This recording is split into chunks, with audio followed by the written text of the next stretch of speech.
The Israeli-Palestinian conflict is likely to consume a lot of time of Netanyahu and the new U.S. ambassador. But one sticking point is the continued Palestinian terrorism inside Israel.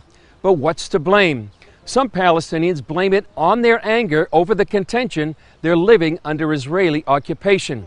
But in this exclusive report, some Palestinians blame it on hopelessness and despair. Corruption in the Palestinian Authority could be driving young Palestinians to carry out terror attacks. In general, people are not feeling safe. If anybody complains against someone who belongs to Fatah or the Palestinian Authority, or against somebody who is related to someone in the Palestinian Authority, the police reject the complaint. Ahmed is one of some 2 million Arabs living under PA control in the West Bank, also known as Judea and Samaria. We've hidden his identity for his protection. Even if somebody has been assaulted by someone who belongs to the Palestinian Authority and complains, they force him to back down, or he is threatened with death or jail. The Palestinian Authority government is in Ramallah. Since its establishment in the mid-90s, the U.S. has committed about $5 billion in assistance. That would make Palestinians among the world's largest recipients of foreign aid. Sometimes I believe that the Revolutionary Council is the council of corruption, and the Executive Committee is a committee to enforce the policy of corruption.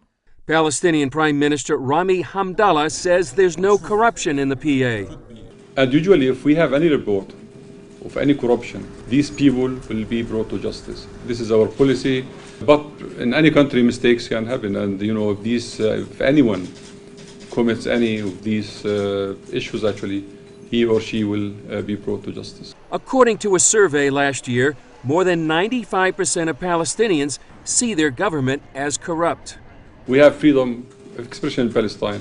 People can say anything. Everybody knows that once you complain, you're putting your life in danger.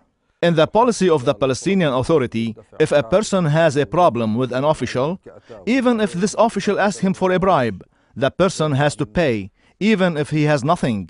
The Palestinian Authority and the security services come against him, and nobody will protect him. President Trump says he wants a peace deal between Israel and the Palestinians, but Ahmed says lack of peace isn't the problem. I want the West and the United Nations to establish an inquiry delegation, an honest one, to inquire into all those crimes that are perpetrated against Palestinians by the Palestinian Authority. I am convinced that once justice will be served, hundreds of those guilty people will be put in prison.